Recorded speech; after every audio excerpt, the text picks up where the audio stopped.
It's 8:30, night is dark, room is crisp, mood is good, I'm ready for a voyage across the depths of my own mind. I'm sitting on my comp talking to the Nookers, who are cheering me on in my first ever psychedelic experience. When the time came to finally do it, I held the jar of 8 cups of cactus juice to my mouth, and took my first sip of the most foul-tasting shit I have ever tasted. Scents of vinegar and wretched Pedro envelop my sense of smell. Tastes of sharp acid and alkaloids fill my mouth and the texture of jellyfish slime coats my mouth. After the first sip I realize I'll need a bottle of mouthwash and a big glass of water. Only one sip down I still need about 8 cups to go. It's a challenge like nobody could imagine. I down another 2 cups and I nearly puke. I realize I'm gonna need some weed to get through this. Luckily I prepared for this and I set my bowl aflame. 1 bowl down and I'm feeling like I can get some more of that juice down. Down go 2 more cups over a short time. I'm very happy I'm half done, but a little worried. An hour has gone by, it's now 9:30 and the world is getting thick. My stomach is turning and its contents are half up my throat. Time for another bowl of weed. I now lay down for 30 minutes and claim I will just chug the rest in a bit. The 30 minutes are done and the rest of the juice is poured into a couple cups. Another hit of weed and to my lips comes the nasty shit. By now I'm hallucinating pretty good but I want more, so I say fuck it and drink, but it won't go down. In fact, the previous stuff is trying to come up but I won't let it. I can visualize the fight between my body and mind in the form of muscles in my throat. Luckily my mind wins, it finally goes down and I quickly take another gulp while I can. Then a few little sips and my mouth forces itself closed and one of the 2 large cups are half done. I rub my stomach, smoke more weed and do it again. It's even harder this time, but it finally is an empty cup and I'm ecstatically happy. My mind is doing loops while my body is drooling raw sewage on itself. By now my world looks like an oil painting and I feel I'm close to being out of here. My last hit of weed is smoked and I go to take another sip, but as its aroma enters my nose, my stomach juice enters my throat and mouth, and like the sick bastard I am, I swallow most of that shit again, wipe my face and drink most of that last cup. Now there's a little under half left in there, but I shove it to the side and am satisfied I have had enough. Another rinse of mouthwash is swished around and spit in the Coke can, and another cup of delightful clean cold refreshing water is drank. My fractal screensaver is turned on as is my music and the trip begins.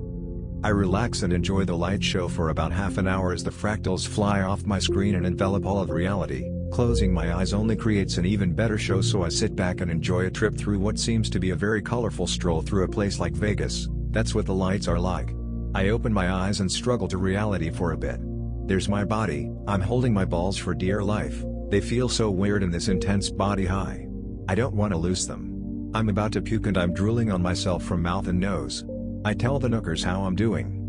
I told Shade now I know what tripping balls means, which she posted in quote of the day. The world is looking very weird, kinda like a Flintstones world. Like a crazy place made out of clay and covered in oil paint. I realize I could stay here in reality suffering from a sore stomach, or I could go back to flashing lights and insane fractals. I choose fractals. But first turn on some DBZ music videos. I watch My Resolution, which is heart-wrenching sober, but in this state the tears fly. I also watch a couple others which give a cool show, but now I turn off the monitor, kick my chair back so I'm laying down and close my eyes. I need some darkness, which I enjoyed for about a half hour. Soon I wake up, tripping really hard, and I can feel this trip turning south very quick. So I search as hard as I can for some positive happy music. Shit. Over 100 Kazaa songs and 6 CDs and not a single happy song. All depressing music. My trip is now reaching plateau, so I figure no depressing music. I'll finish this in silent darkness. Music goes off and I lay on my bed, wrapped in warm and cozy blankets with no sheets, just how I like it.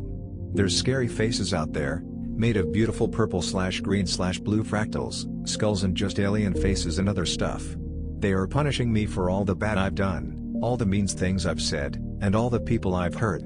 I now know what hell is like.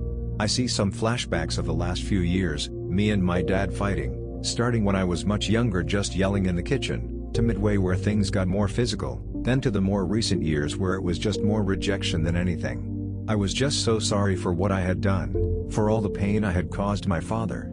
I think this had to do with that DBZ video I watched earlier, as it focused on the love of a son for his dad that died for his son. Still on my plateau, I roll off my bed onto the floor and I can barely stand up. But I drag my carcass off that insane-looking ground and hobble into the bathroom. I run myself a nice hot bath and lay around in there for a while. It feels nice. At this point the difference between the water and air feels negligible and it's hard for me to keep from breathing the water. Turning the faucet off was a struggle. Luckily I could raise my leg high enough to kick the valve in. I slid the plug away with my other foot and the tub drained. I struggled to my feet and met the carpeted floor of the adjacent room as I laid down once again. This is the first light I've seen since my trip started, and as I looked at my arms, the hair was pretty scary looking as it crawled around. I decided to turn off those godforsaken lights and re-enter my room. I stumbled into my bedroom again and sat at my comp. I resumed talking for a bit, but I really couldn't do it. I could only read what people have said to me. They were talking about how tripping is cool.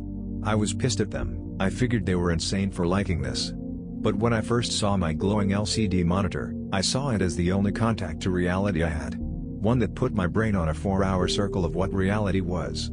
It was so horrible, very hard to bear.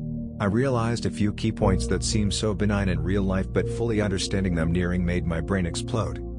First off was the concept of infinity, another the fact everything is happening at once, and the other was what I thought reality was. However, this was too screwy to remember and I'm glad I forgot it. Once I realized it, I thought I would never be able to exist normally again. It was my one wish to forget it. Luckily I did when I woke up on Sunday, but I'm getting ahead of myself. The mental strain was unbearable, and I realized where most of it was coming from. I had to go and spill my soul to my parents. That was a hard walk down that hallway, my spirit walking forward, the more logical me walking back. I enter my parents' bedroom at like God knows what hour of the night and laid down. They both were wondering why I was there. I told them I just ate cactus, and I was tripping hard. I spent a long time apologizing to my dad. I found out he did mescaline a long time ago too, so he knew I was okay. My mom, on the other hand, went completely insane. She thought so many things, from me going into psychosis forever to the cactus being laced with arsenic. She was very worried and upset. She even said this was worse than her brother committing suicide. She was there from then on though. I was happy to have some comfort. I finally fell asleep at about 7 a.m. after 3 hours on the comp. I woke up at 9 a.m. and couldn't sleep or eat all day. I hated this trip and never wanted to do it again. All day I was still seeing fractals and I cried almost all day from everything I have done in the last 17 years and how much I loved my family and how I wanted to spend more time with them.